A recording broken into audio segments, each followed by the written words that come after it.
बता दें कि खबर एटा से है, जहां पर लगभग 40 बीघा गेहूं के खेत में भीषण आग लग गई है। आग की लपटों ने जलाकर पूरी तरह से गेहूं के खेत को राख कर दिया है। इसके बाद से ग्रामीणों में हड़कंप मच गया। किसानों की मेहनत की फसल को आग ने कुछ ही देर में पूरी तरह से राख कर दिया है।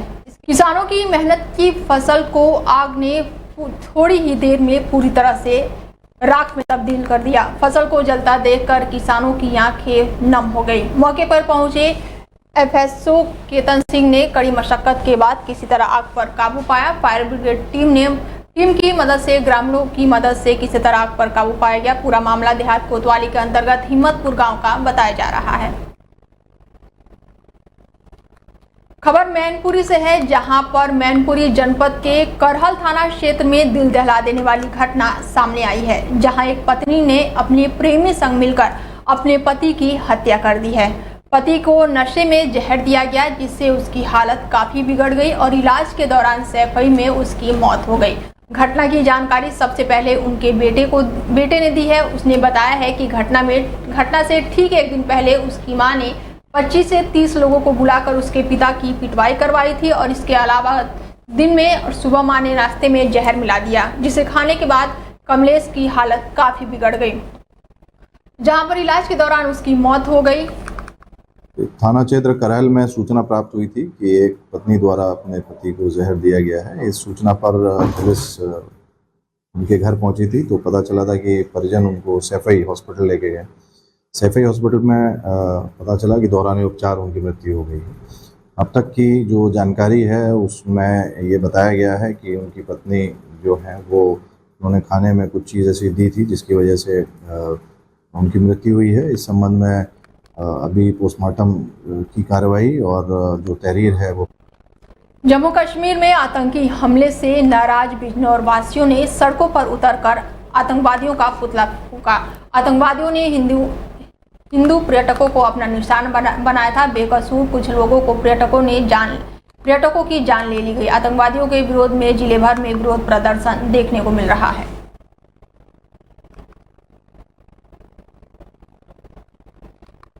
खबर लखीमपुर खीरी से है, जहां पर वन रेंज क्षेत्र में कई दिनों से खौफ का पर्याय बने बाघिन अपने शवकों के साथ चहलकदमी करती हुई नजर आ रही थी, जिससे लोगों में खौफ का माहौल बना हुआ था। वन विभाग की टीम द्वारा मॉनिटरिंग के दौरान बाघिन को ट्रैकुलाइज करने के साथ ही उनके एक शावक को भी वन विभाग ने पकड़ लिया। शावकों को पकड़ने के दौरान एक शावक चकमा देकर मौके से फरार हो गया। प्रभागीय वन अधिकारी ने जानकारी देते हुए बताया कि शावक मौके से फरार हो गया था, जिसे वन विभाग की टीम जल्द ही पकड़ लेगी। फिलहाल बाघिन और उसके एक शावक को वन विभाग ने पकड़ लिया है, जिससे स्थानीय लोगों को अब राहत की सांस मिली है। खबर झांसी से है। झांसी के मोहरानीपुर से खबर है, जहां पर कई सालों से फुटपाथी दुकानदारों द्वारा कृषि विभाग की जमीन पर अवैध कब्जा करके अतिक्रमण कर लिया गया था, जिसके संबंध में कृषि विभाग द्वारा कई बार अवैध कब्जा हटाने को लेकर निर्देश दिया गया था, लेकिन दुकानदारों द्वारा कब्जा नहीं हटाया गया, जिसके बाद से कृषि विभाग के प्रभारी अधिकारी शरद चंद्र मौर्य द्वारा दुकानदारों की दुकानों को बाहर नोटिस चस्पा कर दिया गया है और 1 हफ्ता का अल्टीमेटम दे दिया गया है। और इसके साथ ही अतिक्रमण और अवैध कब्जा नहीं हटाया गया तो आगामी 30 अप्रैल को अब अतिक्रमण और अवैध कब्जा करने वालों के खिलाफ बुलडोजर की कार्रवाई की जाएगी। खबर एटा से है, जहां पर जम्मू कश्मीर के पहलगाम में निर्दोष लोगों के ऊपर हुए आतंकी हमलों के विरोध में व्यापारियों ने आतंकवाद का पुतला फूंका है। निर्दोष सैलानियों के ऊपर आतंकवादियों ने तबातोड़ फायरिंग कर दी, जिसमें 26 लोगों की जान चली गई। घटना के बाद से देश भर में आतंकियों के खिलाफ लोगों में जबरदस्त गुस्सा देखने को मिल रहा है। व्यापारी सहित देश के सभी आम जनमानस में आतंकवादियों को खत्म करने की मांग की जा रही है।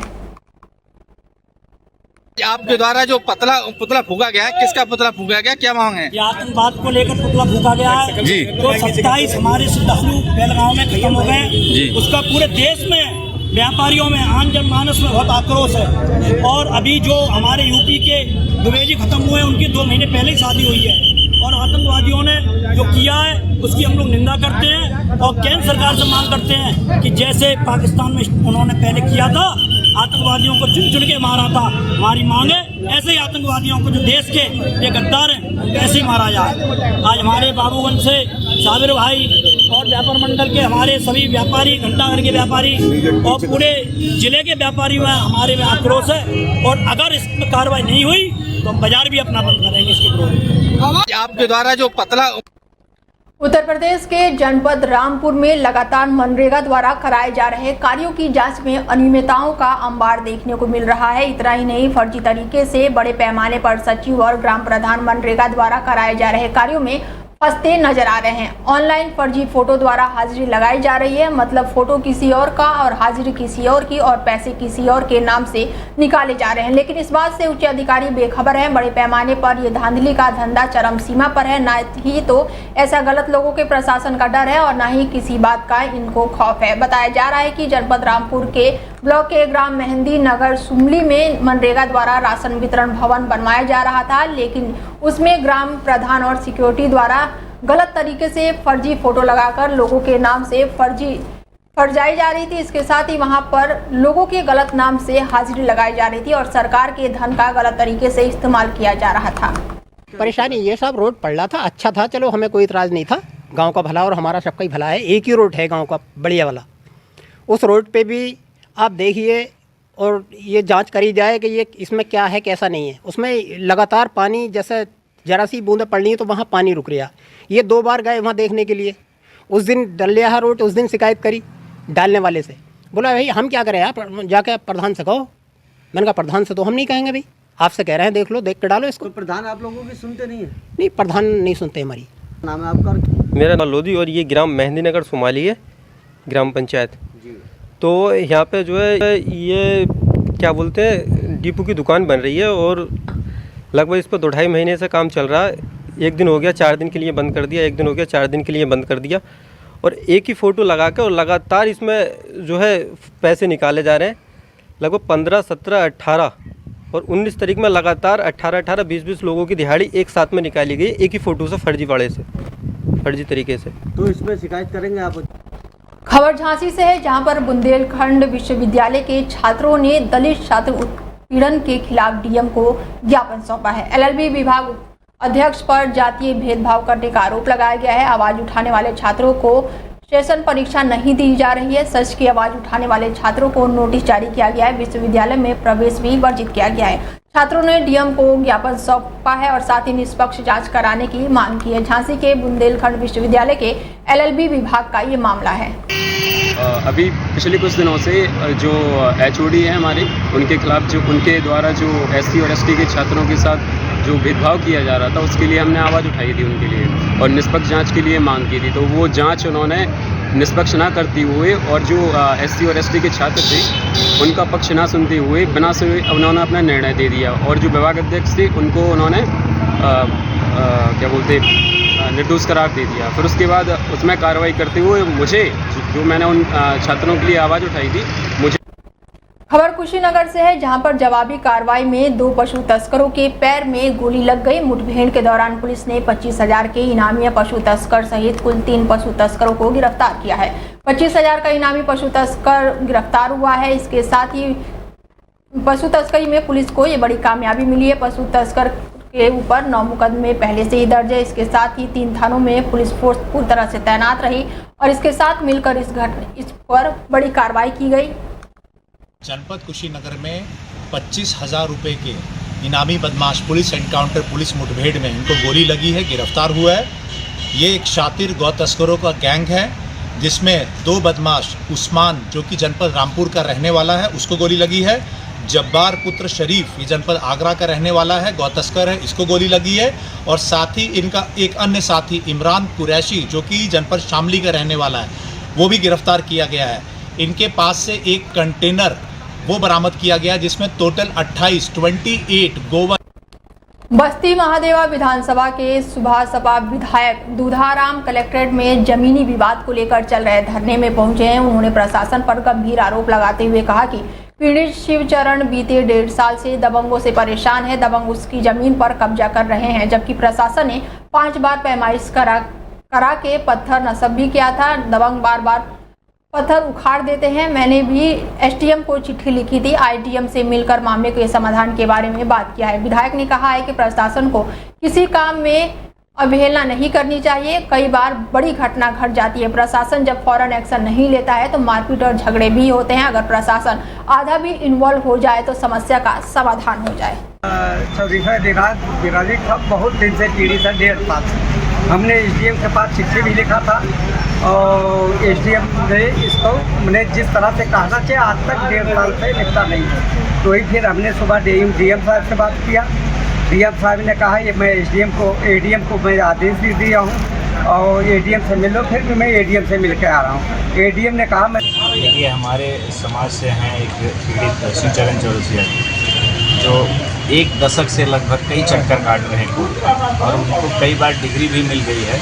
5 बार ज़मीन की पैमाइश भी हो गई है और पैमाइश होने के बाद पत्थर गड़ता है और पत्थर विपक्षी द्वारा उखाड़ दिया जाता है और उस पर एफआईआर दर्ज होता है तो पत्थर उखाड़ने का एफआईआर सरकारी काम में बाधा का दर्ज ही नहीं होता और बार बार ये प्रक्रिया हो रही है। तो इससे साबित होता है कि दबंगई की जा रही है। जिसकी खुद की ज़मीन हो कई बार डिग्री।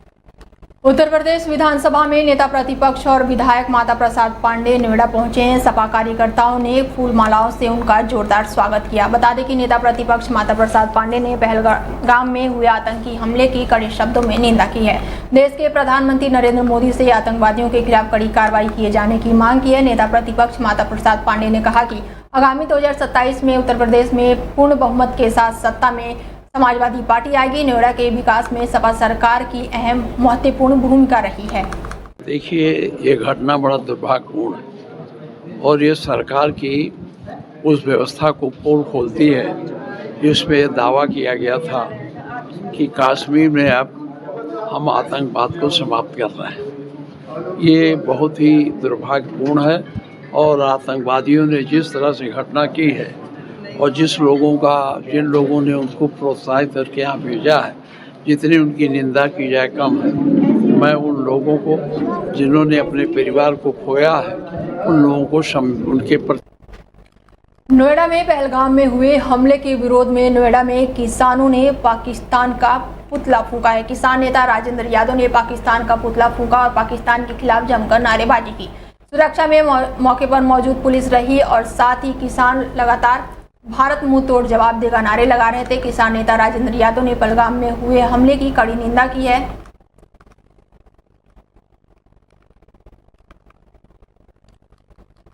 खबर हरदोई से है, जहां पर थाना क्षेत्र में मोहल्ला मुंशीगंज खालसा में उस समय हड़कंप मच गया जब बाइक हटाने को लेकर हुए विवाद में एक सराफा व्यापारी की कार पर दबंगों ने फायरिंग कर दी।